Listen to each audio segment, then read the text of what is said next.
Hola, buenas noches a todos, ¿cómo están? Pues gracias por estar aquí, siempre se los decimos, gracias a todos los que se van a conectar por primera vez o los que van a ver las clases en repetición.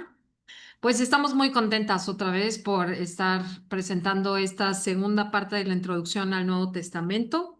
Hoy vamos a ver, acuérdense que la semana pasada vimos el nacimiento de Jesús, vimos un poco de Juan el Bautista. Hoy vamos a ver también un poco más de Juan el Bautista, vamos a ver parte de la tentación también, vamos a ver algunas características de algunos de los apóstoles. Esperemos que esta clase les resulte tan interesante como las anteriores y esperemos que les guste mucho. Aquí, déjenme quitar esta parte de aquí que me está estorbando. Espérenme. Bueno, aquí en esta presentación, para los que no vieron la presentación la semana pasada, vamos a compartir yo creo que esta presentación al final de esta clase, si no mañana temprano, para que puedan ver la primera parte de esta introducción. Y en esta segunda introducción, que sería esta segunda parte de nuestras láminas, vamos a ver el ministerio de Cristo en la tierra, que está en Mateo 4:25 y la entrada triunfal que está en Mateo 21 del 1 al 17.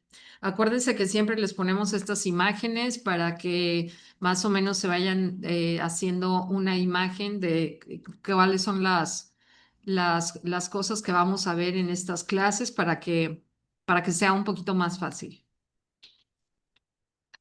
Bueno, aquí tenemos una línea de tiempo del ministerio de Jesús. Yo les voy a pedir que empiecen a ver desde aquí abajo. Esto fue un poquito de lo que vimos la semana pasada. Entonces, aquí tenemos el anuncio a María y la concepción de Jesús.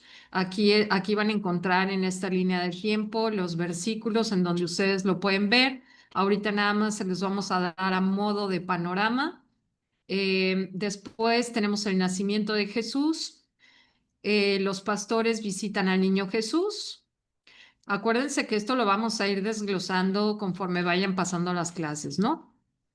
Aquí tenemos la circuncisión del niño Jesús a los 8 días, la presentación del niño Jesús 40 días después del nacimiento, en esta parte. Jesús enseñando en el templo a los 12 años. Jesús es bautizado, que lo vimos un poquito la semana pasada. Jesús inicia su ministerio cuando tenía 30 años. Jesús es tentado por el diablo, esto lo vamos a ver en esta clase.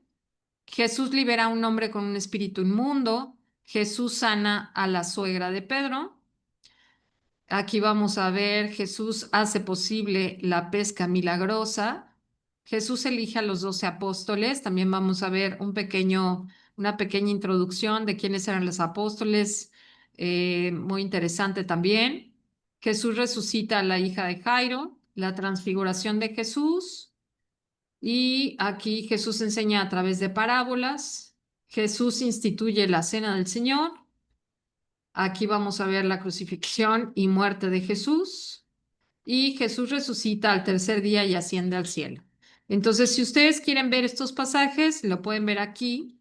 Y bueno, vamos a irlo desglosando poco a poco. Obviamente no lo vamos a dar en esta sola clase porque pues nos llevaría mucho tiempo, pero no se preocupen, solamente vamos a ver como 50 láminas el día de hoy. Entonces, no, no es cierto. Vamos a ver poquitas láminas, pero esperemos hacerlo muy interactivo y que lo disfruten.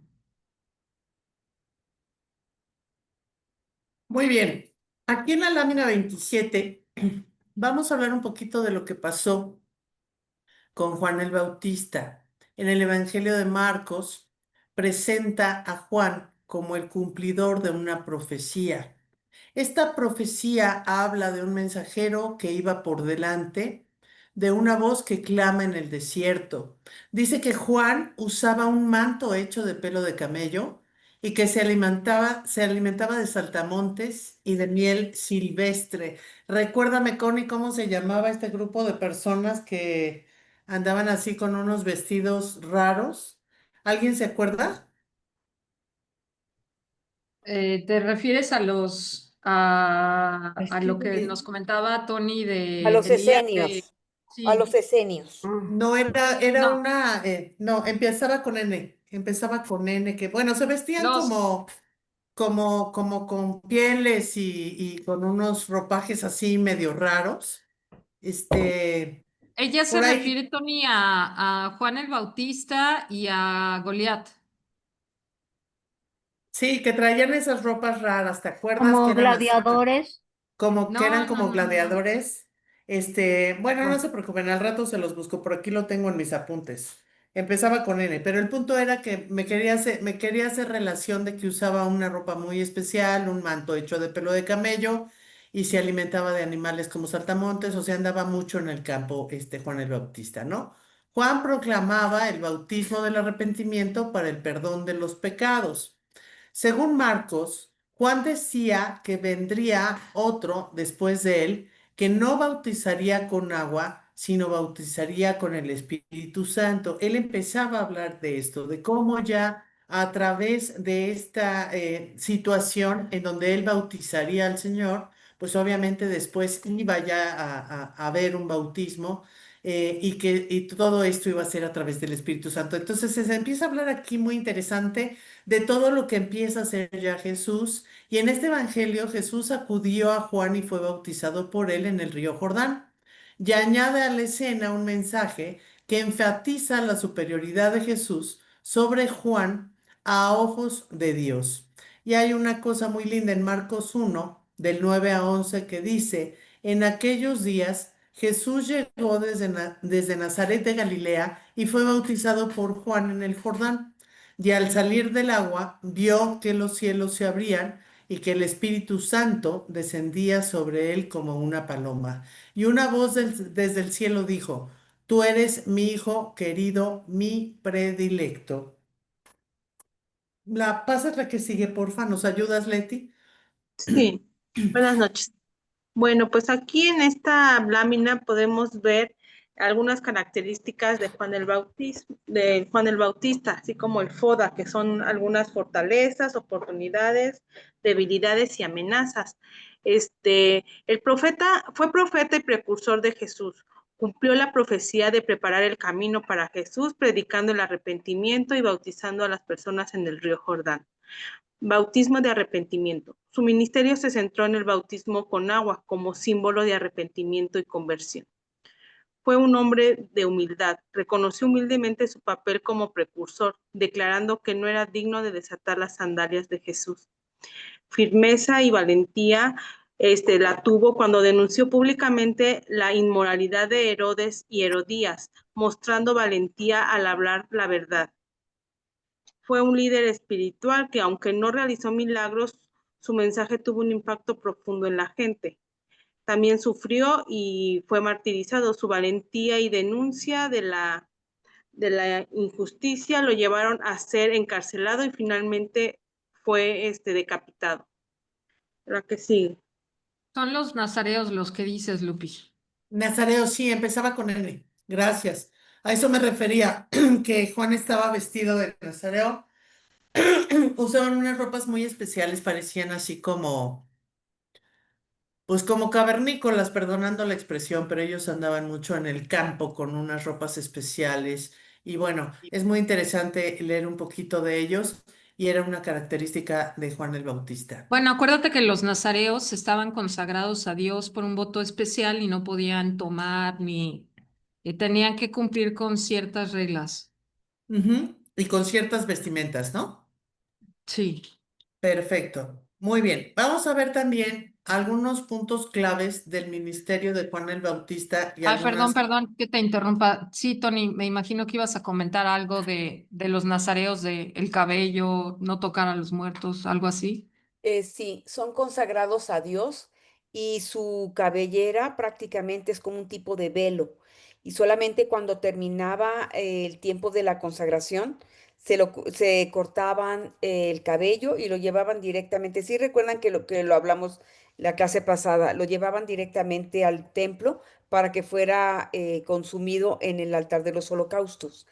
Y ellos, en particular Juan, comía también lo que son un tipo de bicho, de langostas, le dicen, pero se cree que Juan también se terminó de criar lo que es en lo académico espiritual con las gentes, con los esenios, con la gente del Qumran. Ellos son la mayoría sacerdotes que inicialmente junto con sus familias se retiraron a las cuevas, ¿recuerdan? Y para apartarse prácticamente de la vida que existía allí en Jerusalén con el templo de Herodes, en el tiempo de Cristo, obviamente. Gracias. Gracias, Tony. A eso me refería, que al vivir obviamente en las cuevas, pues tenían ropajes especiales y eran un poco diferentes a la gente que vivía en otras ciudades. Obviamente tenían ropas para vivir en las cuevas, pero bueno, eso nada más fue un breviario cultural para que se den cuenta más o menos cómo vivían estas personas. Pero gracias por la ayuda a las dos, se llaman nazareos. Aspectos del ministerio de Juan el Bautista. Aparte de algunos aspectos del ministerio de Juan el Bautista, les voy a dar unas características adicionales a las que dio Leti, pero uno de los aspectos más importantes obviamente fue el anuncio de la llegada del Mesías. Juan declaró que él bautizaba con agua, pero que vendría uno más poderoso que él, quien bautizaría con el Espíritu Santo y con fuego. Vínculo con Jesús. Juan reconoció a Jesús como el Mesías y lo bautizó, cumpliendo así su propósito de preparar el camino para su ministerio. Acuérdense que fue un plan de Dios. Juan el Bautista estaba preparando el camino de todo lo que Jesús haría. Entonces fue realmente un personaje importantísimo para la vida de Jesús. Aparte de que era, pues, cercano a él. Tu primo. Su primo, claro, lo quería muchísimo, se amaban, se ayudaban, en fin, pero él realmente fue un parteaguas en el camino del ministerio de Jesús. El ministerio de Juan el Bautista se centró en la preparación del camino para Jesús a través del bautismo, del arrepentimiento y la predicación del reino de Dios. Una de las cosas que me gustaría mencionar aquí es que cuando nosotros nos bautizamos, nosotros nos arrepentimos de nuestra vida pasada, nos sumergimos en agua, aceptamos a Jesús como nuestro Señor y Salvador y todo lo demás queda en el pasado. Entonces, este primer evento que sucedió es un parteaguas para todo lo que después Jesús nos pide a nosotros con el bautismo. Es un símbolo de aceptación del Señor, pero también de dejar nuestra vida vieja y empezar nuestra vida nueva. Juan es conocido como un precursor. Llamó al pueblo a prepararse para su venida mediante el arrepentimiento y el bautismo en agua. Por eso lo repito. Algunos otros puntos importantes que no los pusimos para no hacer muy extensa la presentación es que tenía determinación y valentía. Juan el Bautista fue un hombre valiente que no temió hablar la verdad, incluso cuando enfrentaba oposición y peligro. Él nos hace referencia a que tenemos que ser valientes hoy en día con las cosas que hacemos cuando hablamos del Señor. Hoy por hoy hay mucha crítica cuando hablamos del Señor. La gente señala, sobre todo a los jóvenes, empieza a haber contiendas y Juan el Bautista es un ejemplo de que tenemos que ser valientes. También tenía mucha fe y obediencia. Juan estaba completamente dedicado a su misión y obedeció a Dios sin cuestionar. Esa fue una cosa también muy importante. Él no cuestionaba lo que Dios le pedía. Tenía humildad. Juan reconoció su papel como precursor de Jesús y se humilló a sí mismo, diciendo que no era digno de desatar las correas de los zapatos de Jesús. Como oportunidad tuvo la preparación del camino para Jesús, que ya les mencioné, que iba a hablar de la venida de Jesucristo, lo que fue fundamental para el éxito del ministerio de Jesús, y tenía mucha influencia en la gente. Juan atrajo a multitudes de personas que se reunieron alrededor de él para escuchar su mensaje, para ser bautizados. Dentro de sus debilidades, obviamente, tuvo dudas y cuestionamientos y también tuvo críticas y oposición. Y dentro de las amenazas que ya lo mencionó Leti, tuvo persecución y arresto y obviamente muerte. Juan fue decapitado por orden de Herodes Antipas, que fue un final trágico para su vida y su ministerio. ¿Nos ayudas con la que sigue, Leti, porfa? Sí. Bueno, pues en esta lámina, en esta lámina también podemos ver que a Juan el Bautista se le conocía como la voz que clama en el desierto.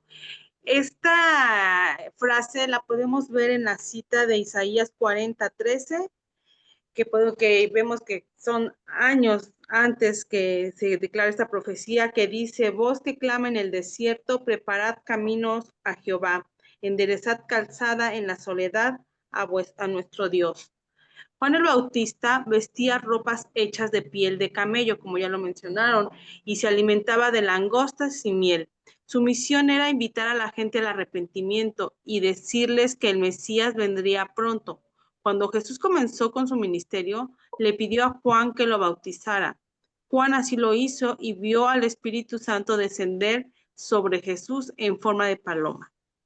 Elías fue otro profeta de aspecto salvaje que vivió durante la época del Antiguo Testamento y de quien se profetizó que algún día volvería. En el Evangelio de Mateo, Jesús dijo que eso se refería a Juan el Bautista. Elías ya vino y no le reconocieron. Al escuchar esto, los discípulos comprendieron que él les estaba hablando de Juan el Bautista.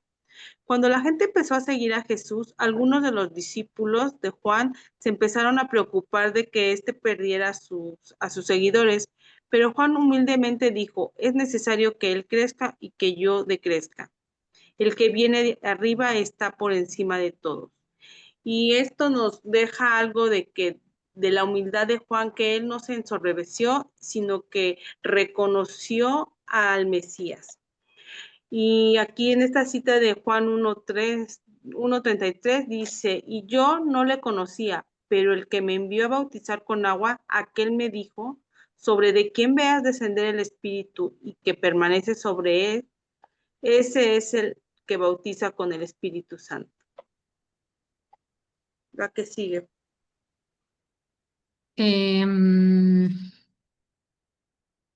Bueno, a ver, espérenme tantito. Creo que esta lámina va después. Sí, perdón, esta lámina va después. Bueno, ahora vamos a ver la tentación de Jesús. Esto lo podemos encontrar en Mateo 4:1 al 11.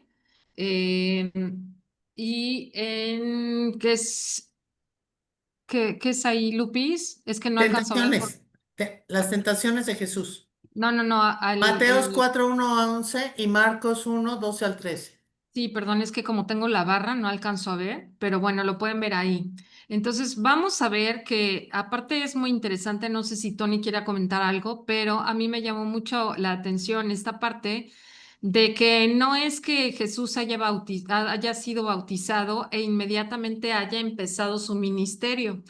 Jesús es bautizado y entonces Dios toca su corazón para ir al desierto y durante este momento en donde Él está en el desierto es tentado por el diablo y entonces ahí permanece, si no me estoy equivocando, son 40 días.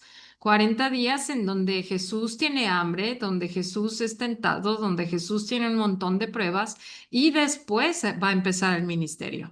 Entonces, bueno, ¿cuáles son estas tentaciones? Son las tres tentaciones de Jesús. Simbolizan los grandes desafíos espirituales que enfrenta todo ser humano. La tentación de lo material, la tentación del poder y la tentación de usar a Dios para el beneficio propio. Estas tentaciones representan las tres áreas donde la humanidad es más vulnerable: el cuerpo, la mente y el corazón. Entonces, fíjese qué importante es esta parte, porque a lo mejor creemos que muchas veces solamente nos pasa a nosotros, pues no, estamos viendo que Jesús también fue tentado, que Jesús también tuvo pruebas, que Jesús también tuvo hambre, también le daba calor, también le daba sueño, también estaba pues en una, digámosle, batalla espiritual, ¿no? Entonces aquí tenemos la tentación del pan, esto lo pueden ver en Deuteronomio 8:3. Satanás le pide a Jesús que convierta las piedras en pan, porque obviamente se menciona en la Biblia que él tenía mucha hambre, ¿no? Entonces le dice, pues si realmente eres el Hijo de Dios, convierte estas piedras en pan para satisfacer su hambre física. Esto simboliza la tentación de buscar la satisfacción material por encima de las necesidades espirituales y la voluntad de Dios. Lo leemos aquí muy fácil, pero realmente creo que en esta lámina valdría muchísimo la pena como ser muy puntuales en leer esto en casa, tranquilos, en paz, porque realmente creo que estas son batallas que nos pasan no un día, todos los días tenemos estas batallas. En la segunda tentación, tentación del poder y la gloria, aquí les pusimos el Salmo 91.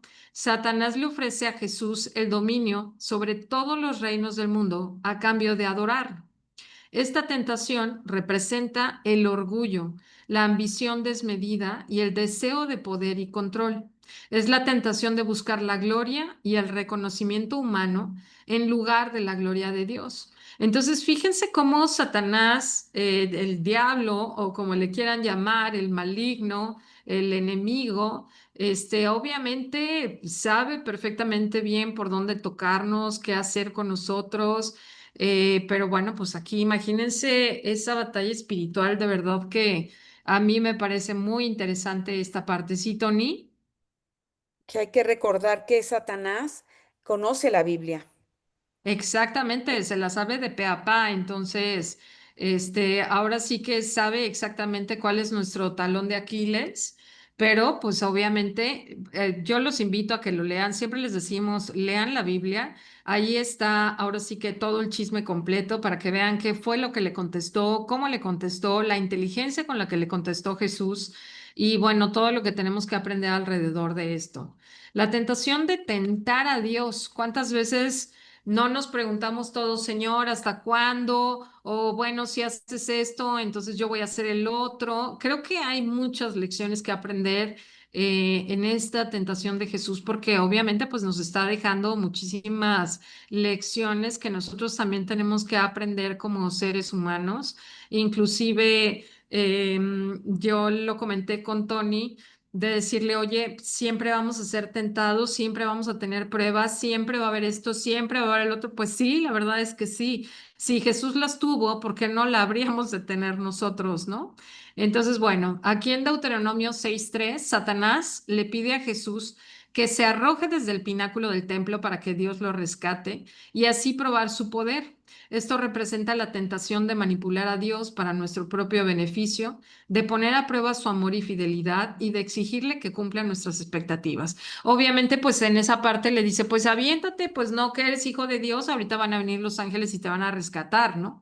Entonces, efectivamente ahí también Jesús le contesta de una manera muy inteligente, obviamente le contesta como sabía, como hijo de Dios, con, digamos, la Biblia en mano sin tener la Biblia porque se la sabía obviamente de pe a pa, porque es el hijo de Dios, pero pues léanlo y van a ver que es muy, muy interesante y mucho que aprender. ¿Sí, Tony?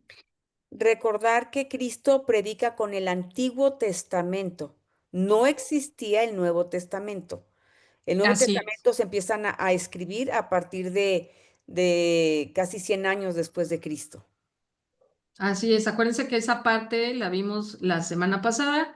Para los que no se acuerdan de esa parte, está la grabación en Facebook, la pueden ver en esta primera parte y ya, como les comenté al principio de la clase, ya van a poder tener esta, digamos que sería la primera parte solamente de la introducción al Nuevo Testamento, ¿no?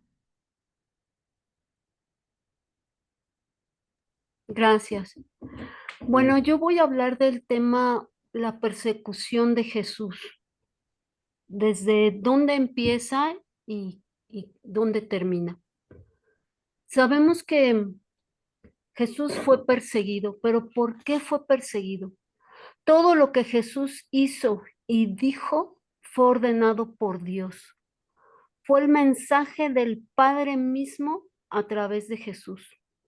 Sabemos que Dios estaba dentro de Jesús, como lo dice Juan 14:10. Jesús sabía que él no era el hijo del carpintero, él era el hijo de Dios y que Dios estaba dentro de él. No sé si ahorita con esto que pensemos, Dios estaba dentro de él. Todo hijo de Dios que haya sido bautizado en el Espíritu Santo tiene la misma condición que tenía Jesús. Tienes a Dios adentro. Jesús nos dijo en alguna ocasión, mayores cosas harán ustedes que Él. ¿Por qué? Porque nos iba a enviar al Espíritu Santo. Los cristianos bautizados en el Espíritu Santo de la actualidad podemos hacer cosas mayores que nuestro Señor Jesucristo. ¿Y por qué no lo logramos? Me pregunto. Bueno, me pregunto primero a mí, en primera persona. Connie, ¿tú por qué no has logrado hacer cosas mayores que las que hizo Jesús? Si tú también traes a Dios adentro. Tú ya no eres hija renales, tú eres hija de Dios. Y mi respuesta es, porque no tengo la obediencia que Jesús tuvo. Una obediencia impecable. ¿Y qué hago yo con esto? Pues, espérenme. Ay, Dios. ¿Qué hago yo con esto? Menguar al Espíritu Santo en vez de que yo sea la que esté menguando y Él salga con poder a expresarse a través de mis sentidos y de mi persona, a través de mi carne.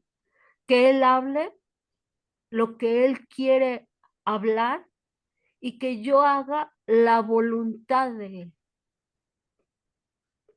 Bueno, Jesús entonces no necesitaba la aprobación de nadie. Él sabía perfectamente que Dios estaba dentro de él y que él venía a hacer un ministerio y que todo lo que él hablara era toda la idea, toda la mente del Padre. Puesto que Jesús tenía esta seguridad. Ay, no. Ya. ¿Me oyen? Sí, Connie, sí te sí. escucho. Es que no sé qué está, no sé, y todo iba bien. Bueno, ¿me están viendo? No, pero te escuchamos. Ok, bueno, ahí ya, otra vez ya. Déjame quitar este tablero de aquí. Bueno, él sentía dentro de sí que estaba el creador del mundo. Tú tienes a ese Espíritu Santo y tenemos que lograr acercarnos a la altura de Jesús. Jesús no necesitaba la aprobación de ningún sacerdote, de ningún fariseo, absolutamente de nadie. Por eso es que su persecución inició, pero su persecución ya estaba planeada. Su persecución fue profetizada. Y lo vemos aquí, la persecución de nuestro Señor Jesucristo es profetizada desde el Antiguo Testamento en Génesis 3:15. Y pondré enemistad entre ti y la mujer, entre su simiente y la simiente suya. Esta te herirá en la cabeza y tú la herirás en el calcañar. ¿Qué significa esto? La enemistad entre el bien y el mal. La enemistad entre Satanás y la mujer y sus simientes. La simiente de Satanás, expresada en carne y hueso, sería Judas Iscariote, quien traicionó a Jesús. Y la simiente de la mujer sería Jesús, que sería Dios encarnado. Es la historia de toda la vida humana, que es la pelea entre el bien y el mal. En Isaías 53, el 3 y el 5 dice, y despreciado y desechado entre los hombres, varón de dolores, experimentado en quebranto, y como es, perdónenme, y como que escondido de él, y como que escondido de él su rostro, mas él herido fue por nuestras rebeliones, molido por nuestros pecados, el castigo de nuestra paz fue sobre él, y por su llaga fuimos nosotros curados. Aquí podemos ver hablar de la persecución de Jesús en el Antiguo Testamento. Inicia la persecución de Jesús en Mateo 2:1, podemos ver. Jesús nació en Belén de Judea durante el reino de Herodes, el rey de Judea designado por los romanos. Después de que los sabios se fueron y un ángel del Señor se le apareció a José en un sueño y dijo: levántate y huye a Egipto con el niño y su madre. Dijo el ángel, y quédate ahí hasta que te diga que regreses, porque Herodes está buscando al niño para matarlo. Sabemos que esos magos le habían dicho a Herodes que venían a buscar al Mesías para adorarlo. Y se perturbó. ¿Qué significa? Sus demonios lo perturbaron y empezó ahí la persecución ya real en carne y hueso a nuestro Señor Jesucristo. Voy a apagar mi cámara porque la letra está muy pequeñita y me tengo que acercar. Jesús fue perseguido por los fariseos y sacerdotes, estos religiosos del judaísmo, maestros de la ley, pero llegaban a invalidar la palabra de Dios por respetar sus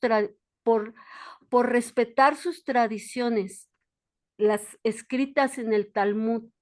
Tenían influencia, poder sobre la gente de la época. Eran opositores y fuertes críticos de las enseñanzas de Jesús. Jesús sabía que no obedecían esas leyes y además las interpretaban mal, y con sus tradiciones orales ponían cargas extremas al pueblo. Esto sigue a la fecha. Aquí algunos ejemplos de cómo intentaban tenderle trampas y provocar a Jesús. Vemos una clara persecución. Mateo 12 del 1 al 2 dice: mira, tus discípulos violan la ley al cosechar granos en el día de descanso. En Mateo 12:38, maestro, queremos que nos muestres alguna señal milagrosa para probar tu autoridad. En Mateo 21:23, Jesús enseñaba en el templo y los sacerdotes y ancianos le preguntaban: ¿con qué autoridad haces estas cosas? En Mateo 22:17, ¿es correcto que paguemos impuestos al César o no? En Juan 8 del 3 al 11, los fariseos le llevaron a una mujer que había sido sorprendida en el acto de adulterio y la pusieron en medio de la multitud. Maestro, le dijeron a Jesús, esta mujer fue sorprendida en el acto de adulterio. La ley de Moisés manda apedrearla. ¿Y tú qué dices? En Lucas 19 del 28 al 44, algunos fariseos le dijeron a Jesús: Maestro, reprende a tus discípulos. Y es que la gente gritaba: bendito el que viene en el nombre del Señor. Justo era la entrada triunfal de Jesús a Jerusalén. Los fariseos preguntaron: ¿por qué tus discípulos no siguen nuestra antigua tradición? Ellos comen sin antes realizar la ceremonia de lavarse las manos. Siguiente, por favor. ¿Qué respondía Jesús ante todas estas provocaciones? Pues Jesús no fue suavecito. Jesús los confrontó de frente y les dijo: hipócritas, Isaías tenía razón cuando profetizó acerca de ustedes, porque escribió: este pueblo me honra con sus labios, pero su corazón está lejos de mí. Su adoración es una farsa, porque enseñan ideas humanas como si fueran mandatos de Dios. Esto a la fecha se sigue practicando con los judíos. En Mateo 23, del 13 al 17, les dice: ¿qué aflicción les espera, maestros de la ley religiosa y fariseos, hipócritas? Pues les cierra la puerta del reino del cielo en la cara a la gente, y ustedes no entrarán ni tampoco dejan que los demás entren. Hipócritas, pues cruzan tierra y mar para ganar un solo seguidor, y luego los convierten en un hijo del infierno 2 veces peor que ustedes mismos. Guías de ciegos, ¿qué aflicción les espera? Ciegos tontos, ¿qué es más importante, el oro o el templo que lo hace sagrado? ¿O dicen jurar por el altar? No imponen una obligación, pero jurar por las ofrendas que están sobre el altar sí la imponen. ¿Qué aflicción les espera, maestros de la ley religiosa y fariseos hipócritas? Pues se cuidan de dar el diezmo sobre el más mínimo ingreso de sus jardines de hierbas, pero pasan por alto los aspectos más importantes de la ley: la justicia, la misericordia y la fe. Siguiente. ¿Qué más respondió Jesús al demonio cuando habló Mirna sobre las tentaciones, cómo tentó Satanás a Jesús? ¿Cómo le contestó? Escrito está: no tentarás al Señor tu Dios. Jesús sabía que él era Dios, dentro de él estaba. Vete de aquí, Satanás, le dijo, porque las escrituras dicen: adora al Señor tu Dios y sírvele únicamente a él. Aprendamos de esta reprensión de Jesús a Satanás. ¿Quién y dónde viene? Ahora vamos a hacer esta persecución, a un paralelismo a lo que nosotros vivimos, pero a lo que Jesús mismo nos dice que íbamos a estar estoy hablando de hace más de 2000 años, pero Jesús mismo nos hace vivir esa realidad de lo que nos iba a pasar. Dice Mateo 12:30. Y voy a hablar de la oposición. La oposición, le hago un paralelismo que es también la persecución. El que no está conmigo, a mí se opone. Y el que no trabaja conmigo, en realidad trabaja en mi contra. Mujeres de Dios, estamos viviendo persecución desde nuestros propios hogares. Quien de la familia no haya recibido a Cristo se nos va a oponer. ¿Por qué? Porque el que no está conmigo, dice Jesús, está contra mí. Tú traes al Espíritu Santo adentro. Y si el hijo, el esposo, la hija, la tía, el hermano no están bautizados en el Espíritu Santo o no conocen a Cristo, vamos a estar viviendo esa oposición. En Mateo 12:39 dice: solo una generación maligna y adúltera exigirá una señal milagrosa. También lo estamos viviendo. En Mateo 13:38 dice: el campo es el mundo y la buena semilla son los hijos del reino. La maleza representa a las personas que pertenecen al maligno. El enemigo que sembró la maleza entre el trigo es el diablo. La cosecha es el fin del mundo y los cosechadores son los ángeles. Los justos resplandecerán como el sol en el reino de su Padre. Es decir, estamos revueltos buenos y malos desde la cuna. En Mateo 10 del 34 al 37 nos dice: no crean que vine a traer paz a la tierra. No vine a traer paz, dice Jesús, sino vine a traer espada. Él vino a traer división.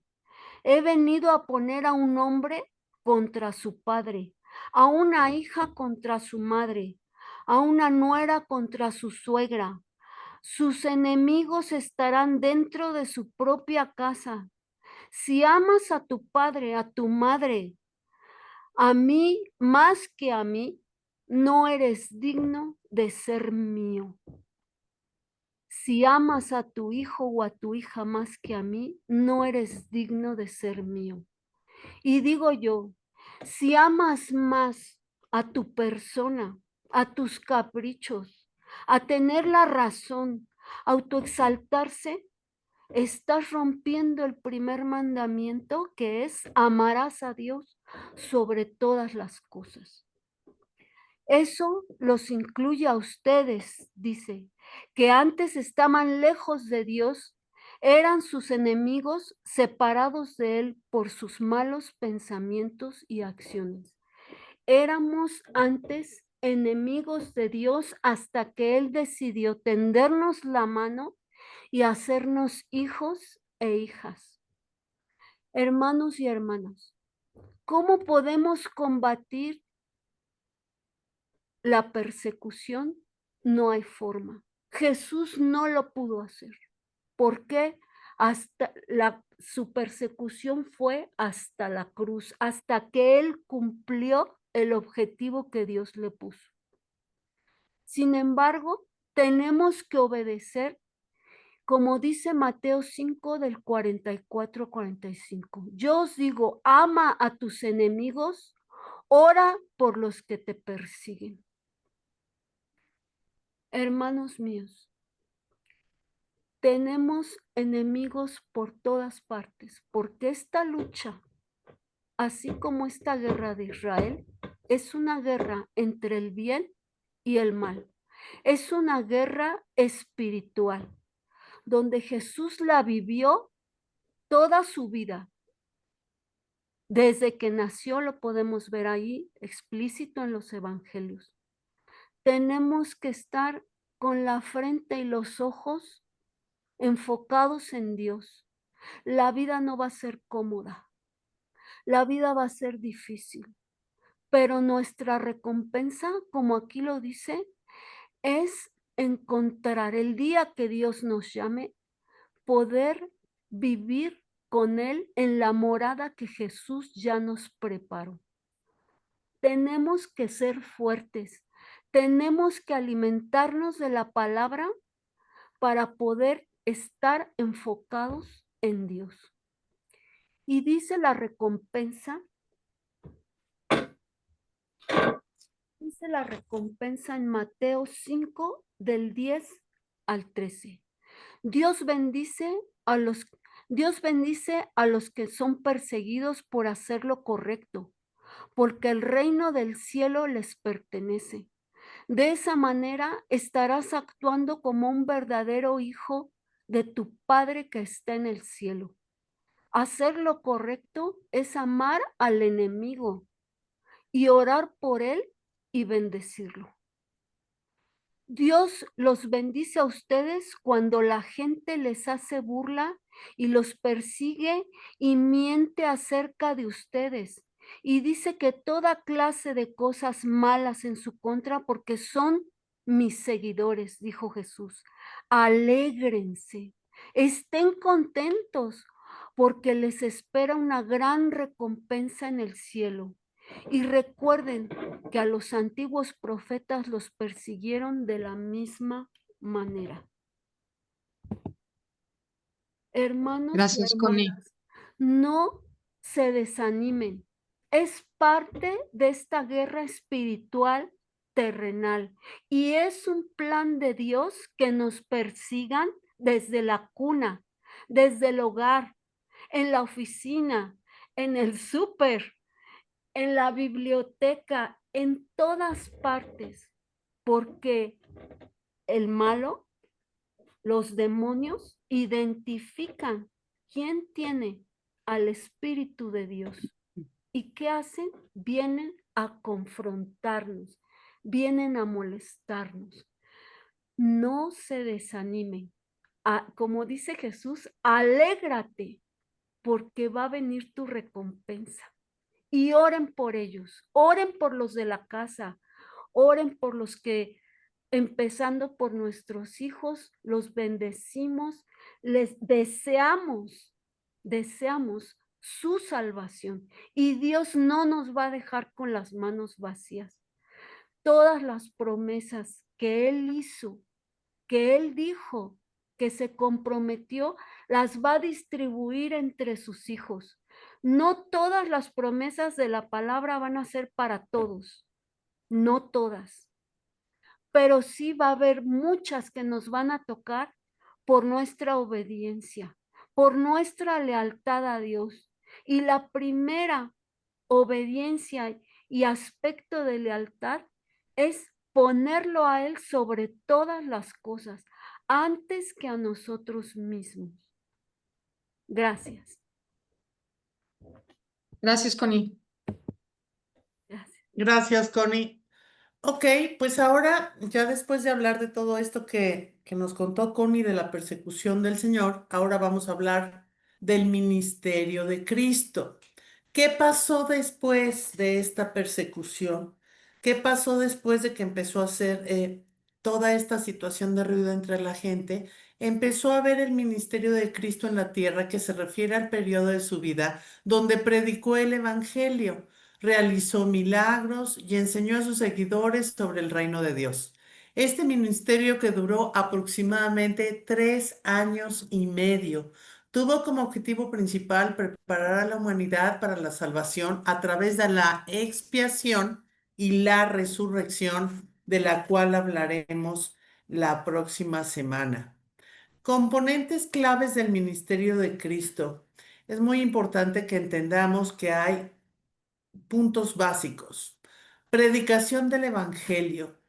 Jesús enseñó sobre el amor, el arrepentimiento, el perdón y la importancia de seguir sus mandamientos. Realización de milagros. Realizó curaciones, resurrecciones y otros milagros para demostrar su poder divino y su compasión. Establecimiento de las bases de la iglesia. Nombró a sus apóstoles y les enseñó los principios del Evangelio para que continuaran su obra después de su partida. Dice, el ministerio de Cristo fue una obra de amor, servicio y redención, cuyo propósito fue guiar a la humanidad hacia la salvación y preparar el camino para el establecimiento de su reino. La que sigue, por favor. Cierren sus micrófonos, por favor.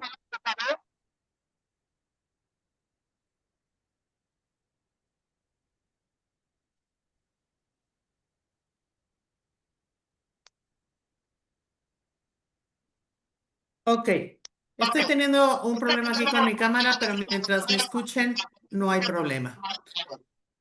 En el caso de los apóstoles, la palabra apóstol proviene del griego apóstelos, que significa enviado, embajador y o repartidor de correspondencia. Un apóstol es alguien que ha sido enviado por Dios o por Jesucristo para predicar el Evangelio y establecer la iglesia.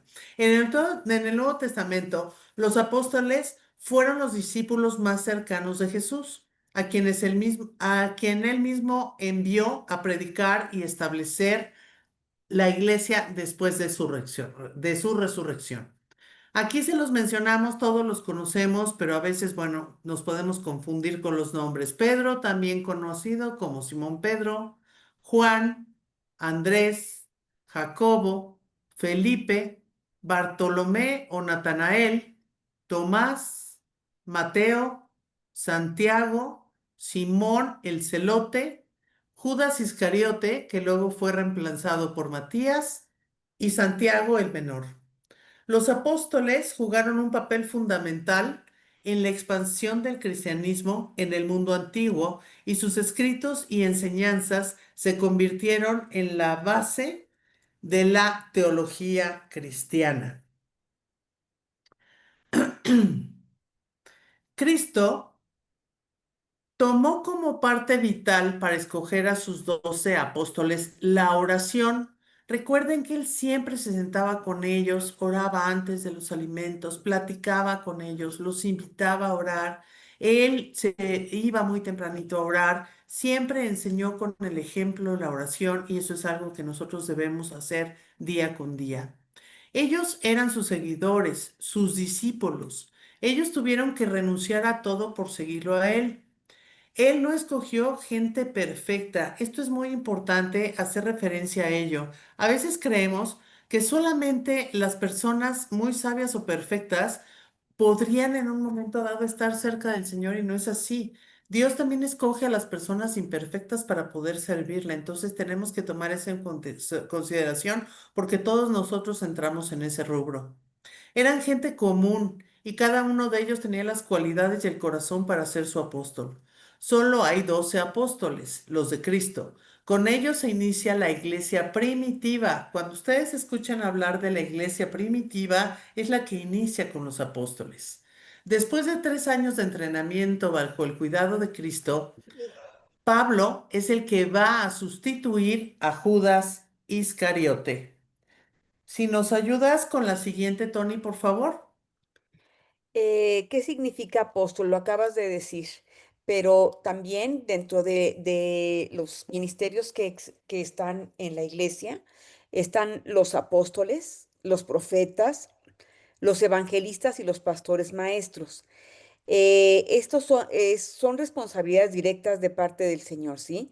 Ellos tienen la responsabilidad de preparar al pueblo de Dios para que lleven a cabo la obra de Dios y edifiquen la iglesia, es decir, al cuerpo de Cristo.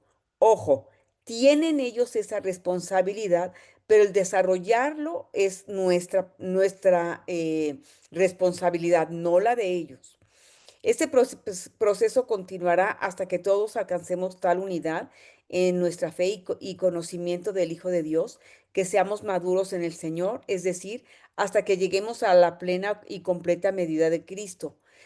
Ellos pueden acompañarnos, ¿ok? En el proceso, pero la responsabilidad, lo vuelvo a repetir, es nuestra. ¿Por qué lo hago? Porque hay mucha gente que se enoja en la iglesia porque están esperando que directamente el profeta, que es ahora es el pastor, los evangelistas, que son las personas que están apoyando para el crecimiento de todos los demás, están dando los cursos, etcétera, pastores y maestros están a cargo de la enseñanza, pero no el crecimiento lo vamos a dar nosotros, aunque ellos estén a nuestro lado, no es la responsabilidad directa de ellos, sino la nuestra. Entonces ya no seremos inmaduros como niños, no seremos arrastrados de un lado a otro, ni empujados por cualquier corriente de nueva enseñanza. No nos dejaremos llevar por personas que intenten engañarnos con mentiras tan hábiles que parezcan verdad. En cambio, hablaremos la verdad, o sea, la palabra de Dios con amor, y así creceremos en todo sentido hasta parecernos más y más a Cristo, quien es la cabeza de su cuerpo, que es su iglesia. Él hace que todo el cuerpo encaje perfectamente y cada parte, al cumplir con su función específica, ayuda a que los demás se desarrollen y entonces todo el cuerpo crece y está sano y lleno de amor. O sea, la responsabilidad es de todos. Los ministerios de la iglesia son ser apóstol, que hoy por hoy son los misioneros de este tiempo, los profetas, que son los predicadores, los evangelistas son las personas que están directamente preparándose dentro de los seminarios para ir a predicar. Pueden ser pastores y pueden ser maestros, ¿sí? Pero tenemos que entender que estos ministerios emanan de Cristo y que con ellos forman su carácter. Él decide a quién los da y son para servicio de Él, a la iglesia, a nuestro prójimo y a la comunidad. Y quien tiene el don tiene el espíritu. Por eso debemos guardar fuertemente nuestro testimonio. La que sigue. Bueno, pues a mí me toca esta parte de los apóstoles. Esta parte Es muy interesante, pero sí es importante mencionarles que no viene precisamente todo esto en la Biblia. Esto es lo que cuenta la tradición. Entonces, ¿quién era Mateo? Mateo o Leví fue el hijo de Alfeo, vivió en Capernaum, fue un publicano o cobrador de impuestos. Escribió el evangelio que lleva su nombre. Murió como mártir en Etiopía. Mateo significa su nombre, un regalo de Dios. Los judíos odiaban a los cobradores de impuestos. Mateo fue diferente a los otros apóstoles, quienes fueron pescadores. Llegó a ser el primer hombre que escribió las enseñanzas de Jesús. Fue un misionero que cambió su vida por la fe en su maestro. Bueno, los que ya vieron la serie de Chosen, voy a hacer aquí un comercial.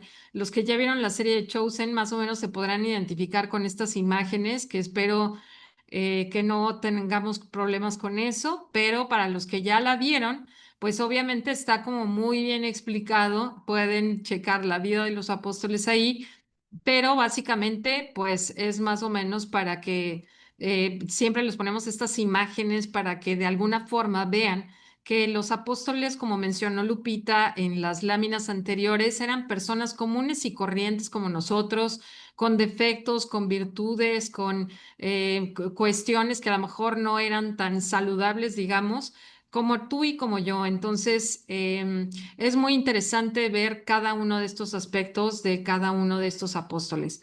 Tomás vivió en Galilea. Se dice que trabajó en Partia, Persia e India, sufriendo martirio cerca de Madras en el monte Santo Tomás en India.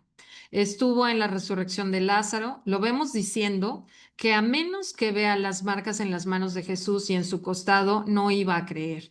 Por eso fue conocido como Tomás el Incrédulo. Se dice que era pesimista y desconcertado, pero un hombre de valor, un hombre que no podía creer hasta no haber visto. Entonces, creo que varios de nosotros nos podemos sentir identificados con algunos de estos apóstoles. Simón Pedro, hijo de Jonás, era un pescador que vivió en Bethsaida y Capernaum. Fue tan lejos como Babilonia. Fue crucificado en Roma cabeza hacia abajo. Su nombre en griego, Simón, y su nombre hebreo, Cefas, significan roca. Fue un hombre casado, era Galileo, impulsivo, fuerte, emocional. Fue el líder. Él es el que preguntó cuán seguido debemos perdonar. Indagó acerca de la recompensa para todos los que siguen a Jesús. Él fue el primero que confesó a Jesús y lo declaró como el Hijo de Dios viviente. Estuvo en el monte de la transfiguración, vio al hijo de Jairo resucitar y negó a Cristo 3 veces. Bajó de la barca para caminar con Jesús. Si se dan cuenta y leen esta parte también, se van a dar cuenta que él cometió muchísimos errores, pero también tenía una fe impresionante. Santiago el menor o más joven, hijo de Alfeo también o Cleofas, fíjense bien estas partes, ¿eh? Y María vivió en Galilea, hermano de Judas Tadeo, ahorita lo vamos a ver más adelantito, o eso se dice, ¿no? Escribió la epístola de Santiago, predicó en Palestina y Egipto, fue crucificado en Egipto. Algunos estudiosos también creen que fue hermano de Mateo, o sea, este que está aquí arriba, hombre de carácter fuerte. Ahora, acuérdense que esto es de acuerdo a la tradición, ¿eh? Tadeo, este que les mencionaba, también se dice que fue hermano de él también. Judas Tadeo o Leveo, hijo de Alfeo o Cleofas y María, un hombre con 3 nombres. Se dice que fue a predicar el evangelio a Edesa, cerca del río Éufrates. Fue asesinado con flechas en el Ararat.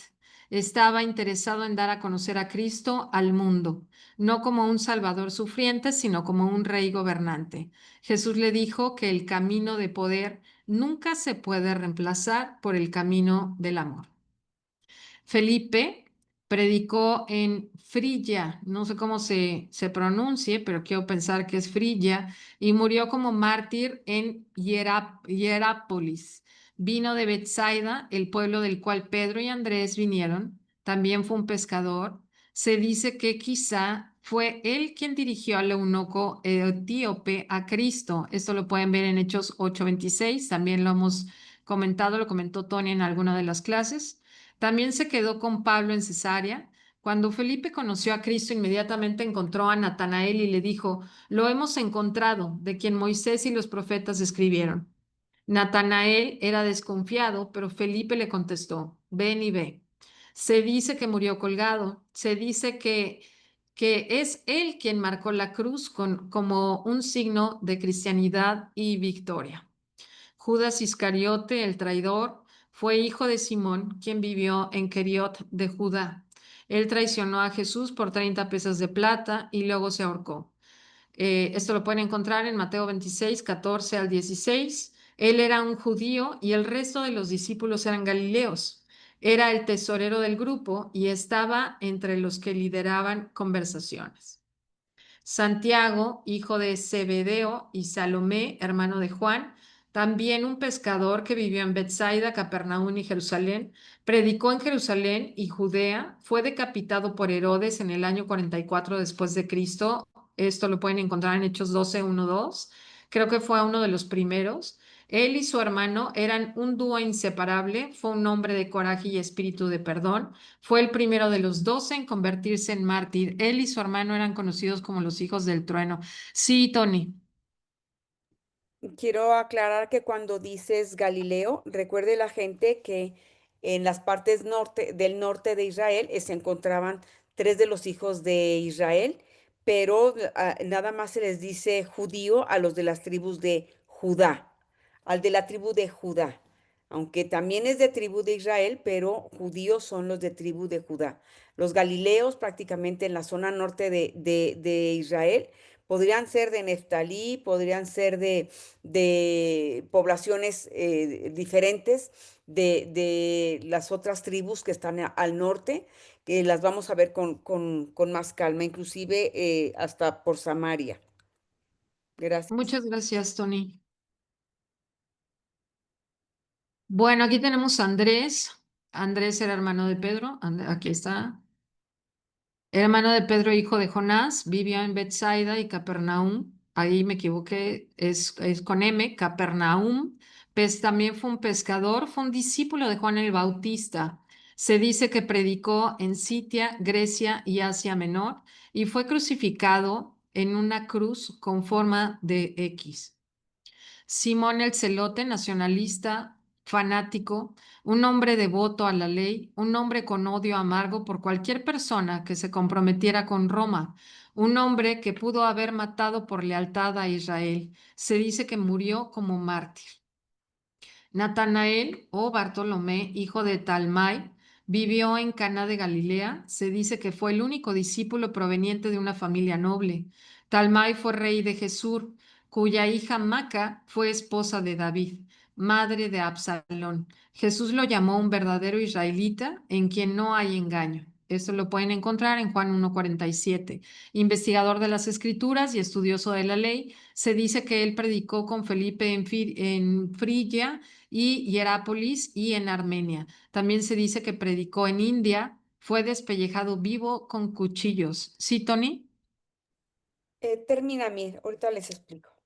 Ok, y Juan, hijo de Zebedeo y Salomé, hermano de Santiago, conocido como el discípulo amado, un pescador que vivió en Bethsaida, Capernaum y Jerusalén, escribió el Evangelio de Juan 1 y 2 y Apocalipsis. Predicó en Asia Menor, desterrado a la isla de Patmos, murió de muerte natural, fue el único que murió de muerte natural, hijo del trueno. Aquí acuérdense que aquí está el hermano, ¿no? Su segundo nombre fue salvado por Dios porque al parecer le habían dado a beber un cáliz con una serpiente. Seguramente ahorita Tony nos va a comentar algo al respecto. Sí, Tony. Más que nada, cuando hablaste de Simón el Celote, recordar que, bueno, esa violencia que tenía Simón, realmente, aparte de ser nacionalista, fanático, es lo que hoy tenemos y hoy vemos como un tipo de guerrillero, ¿sí? Estaban en contra de los romanos y estaban uniéndose a Cristo pensando que se iban a unir a un ejército tan violento como ellos para ir en contra de los romanos. Claro que al conocer a Cristo lo siguieron e identificaron ya de qué se trataba su predicación, ¿no? Que era el amor, no la violencia como lo estaban buscando ellos. Y con respecto a Juan, sí fue picado por la serpiente o mordido por la serpiente, pero no murió. Al igual que Pedro, digo Pablo, lo vamos a ver con el apóstol Pablo más adelante. Gracias. Bueno, y con esto podemos ver que los apóstoles efectivamente no eran santos, como lo hemos visto muchas veces, que eran personas comunes y corrientes que fueron tocadas por Dios, fueron transformados también. Y bueno, pues obviamente analizando estas láminas y igual, si ustedes leen la Biblia, si ustedes ven las series, si todos se ponen a investigar un poco más, se van a dar cuenta que efectivamente Dios puede transformar corazones. Connie, ¿ibas Así, a comentar nomás un algo? comentario sobre, ajá, o sea, ¿por qué Dios escogió a estas personas y por qué escogió al pueblo judío? En Primera de Corintios 1:27 nos dice, sino que lo necio del mundo escogió Dios. Así, Me considero en ese grupo. así Para es. avergonzar a los sabios, y lo débil del mundo escogió Dios para avergonzar al fuerte. Y lo vil del mundo y lo menospreciado escogió Dios. Y lo que no es, para deshacer lo que es, a fin de que nadie se jacte de su presencia. Y después en Marcos 2 del 16 al 17, cuando los fariseos critican a Jesús y dice, y los escribas y los fariseos viéndolo comer con los publicanos, como mencionaba Mirna, y con los pecadores, dijeron a los discípulos, ¿qué es esto? ¿Que él come y bebe con publicanos y pecadores? Al oír esto, Jesús les dijo, los sanos no necesitan médicos, sino los enfermos. No he venido a llamar a justos, sino a pecadores. Sí, esa parte me encanta y bueno, creo que también los pescadores no tenían muy buena fama, entonces imagínense, estamos hablando de pescadores, estamos hablando de un cobrador de impuestos, estamos hablando de este Simón el celote, estamos hablando de Judas, que bueno, todos no sabemos su historia también. Bueno, y viendo cada una de estas historias, pues obviamente nos vamos dando cuenta, como dice Connie, que todos entramos en el mismo grupo, ¿no? Gracias. Aquí tenemos la puerta dorada o puerta oriental de la ciudad vieja de Jerusalén. Está cerrada hace bastantes siglos. Lo cerró un imán, un líder musulmán, para evitar que pudiera entrar por ahí el Mesías de Israel, que hoy por hoy los judíos todavía esperan. Sabemos nosotros que ya Jesucristo entró por ahí, entró en un pollino y que el Mesías ya llegó. Abajo de esas puertas está un cementerio musulmán, precisamente para evitar que los judíos puedan pasar por ahí, especialmente el Mesías esperado por los que no han creído en Cristo.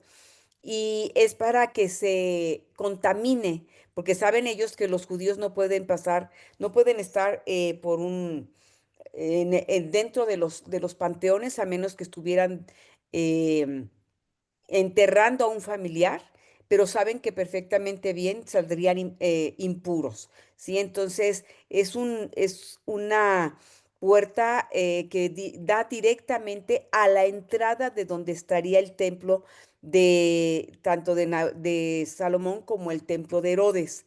Entonces, tenemos que entender que cuando pongan el tercer templo, tiene que ser dirigido, direccionado hacia el frente de estas puertas porque es la posición que debe tener el templo y el tercer templo lo van a levantar así. El Señor Jesús no va a entrar al tercer templo, el que va a entrar es el anticristo. Y recuerden que ya está todo listo, ya tienen en el Instituto del Templo todo listo para levantar ese templo en unos cuantos meses. Y el Señor Jesucristo, cuando regrese, va a venir directamente al Monte de los Olivos.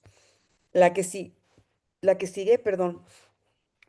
La entrada triunfal de Jesús en Jerusalén, en Mateo 21, del 1 al 11, Jesús envía a dos discípulos a buscar un pollino. O sea, todavía es un burrito bebé, ¿sí? No es adulto, para que pueda entrar a Jerusalén de manera humilde, cumpliendo así una profecía del Antiguo Testamento. La multitud lo aclama como el Mesías. En los relatos de los cuatro evangelios, la entrada triunfal de Jesús en Jerusalén se lleva a cabo en los días previos a la última cena, marcando el comienzo de su pasión, o sea, directamente en Pascua. Y quiero que se fijen en la imagen cómo la gente tiene palmas, están levantándolas y están recibiéndolo como un rey. Las multitudes se reúnen alrededor de Jesús y creen en él. En Juan 12, del 9 al 11, usted puede verlo. Después de que resucitara a Lázaro de la muerte y al día siguiente las multitudes que se habían reunido para la fiesta en Jerusalén dan la bienvenida a Jesús cuando entra en el mismo Jerusalén. Recuerde que esto es Pesaj o Pascua. Es la primera fiesta del Señor que se conmemora, inicia con eso, con esta fiesta, el calendario religioso. En Mateo 21, 1 al 11, Marcos, Lucas y Juan, ahí tienen los versículos, Jesús desciende del Monte de los Olivos hacia Jerusalén y las multitudes ponen sus ropas en el suelo para darle la bienvenida y entra triunfante en Jerusalén. Claman, Hosana, hijo de David. Hosana quiere decir, sálvanos, hijo de David. Ellos están reconociendo que es descendiente de David. Recuerden que nosotros estamos dirigiéndonos a los derechos de Jesús al trono de David aquí en la tierra, ¿sí? Entonces, estamos guiándonos cronológicamente en toda la historia de Jesús para saber exactamente qué fue lo que pasó. La que sigue. Y aquí podemos ver algunos puntos importantes de lo que se hizo, de lo que él hizo, perdón. La purificación del templo. En Mateo 21, 12, 13, Jesús expulsa a los mercaderes y cambistas del templo, denunciando la corrupción y el comercio que se había apoderado del lugar sagrado. Él se duele al ver que ese lugar santo es violado por toda esta gente haciendo comercio, buscando solamente la parte económica. Ya no se ocupaban tanto por orar. Y él se duele y tira todas estas mesas donde todos los mercaderes están haciendo sus vendimias. Todo eso lo pueden ver en Mateo 21, 12, 13. También algo muy lindo, los niños aclamaban a Jesús. Eso lo van a poder ver en Mateo 21, 14, 17. Los niños en el templo gritaban, Hosana, hijo de David, lo que enfurece a los sacerdotes y escribas. Jesús responde que la alabanza de los niños es válida. Acuérdense que él siempre estuvo cerca de los niños y les encantaba que fueran santos, que fueran verdaderos, que fueran honestos, que fueran puros, y siempre estaba rodeado con los niños. También la higuera estéril. En Mateo 21, 18 al 22 se habla de la higuera estéril. Jesús maldice a una higuera que no produce fruto, lo que sirve como una lección para los discípulos sobre la importancia de producir frutos espirituales. Aquí es como una analogía, es una cuestión paralela entre realmente si estamos o no estamos dando fruto. Si no estamos dando fruto, él mismo dice, esto no sirve. En otras palabras, tenemos que trabajar para dar un fruto. Él siempre hablaba con metáforas, él siempre hablaba con ejemplos. Esto de leer es algo muy interesante, los invitamos a que lean Mateo 21 del 18 al 22. ¿Me pasas la siguiente, Mir, por favor? La autoridad de Jesús custodiada. En Mateo 21 del 23 al 27, dice, los sacerdotes y ancianos cuestionan la autoridad de Jesús y él responde con una pregunta sobre el bautismo de Juan, lo que deja a sus opositores sin respuesta. La parábola de los hijos, Mateo 21 del 28 al 32. Jesús cuenta una parábola sobre los hijos. Uno que dice que sí hará la voluntad de su padre, pero no la hace, y otro que dice que no, pero luego se arrepiente y la hace. La parábola destaca la importancia de la obediencia y la fe genuina. Todo lo que Dios ministraba tenía un trasfondo, tenía un sentido de enseñanza profundo. La que sigue, por favor. Aquí pusimos una frase hermosa como cierre que dice, el ministerio de Jesús, un mensaje de amor.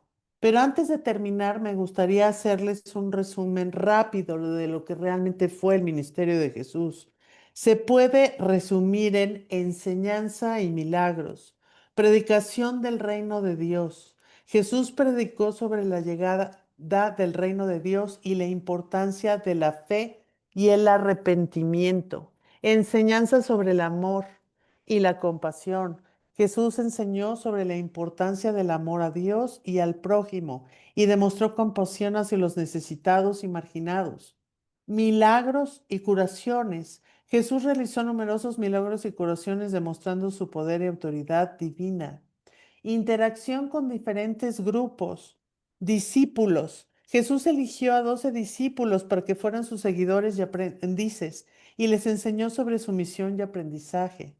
Pueblo judío. Jesús se dirigió al pueblo judío predicando y enseñando en las sinagogas y en los lugares públicos. También a los marginados y pecadores. Jesús se relacionó con personas marginadas y pecadores como prostitutas, publicanos y leprosos, ofreciéndoles amor y redención. Acuérdense entonces que parte de los eventos claves fueron el bautismo, que ya mencionamos, por Juan el Bautista, marcado por el comienzo del ministerio público, y tentaciones en el desierto. Jesús fue tentado por Satanás en el desierto, demostrando su resistencia a la tentación y su compromiso con la voluntad de Dios. Él lo hace para que nosotros también lo podamos hacer. Él sortea o pasa o evita o no cae en las tentaciones para demostrarnos que podemos tener ese mismo compromiso con nuestro Dios. Y bueno, adicionalmente a todo esto, recordemos que hay un legado, la fundación del cristianismo. El ministerio de Jesús sentó las bases para el cristianismo, una fe que se ha extendido por todo el mundo. Inspiración y guía, la vida y enseñanza de Jesús han sido una fuente de inspiración y guía para millones de personas a lo largo de la historia. Y ojo, aquí solamente estamos hablando de dos partes importantes de lo que es la parte 2 del Nuevo Testamento, como mencionamos en un principio, y nos faltan muchas cosas más que nuestro Señor hizo.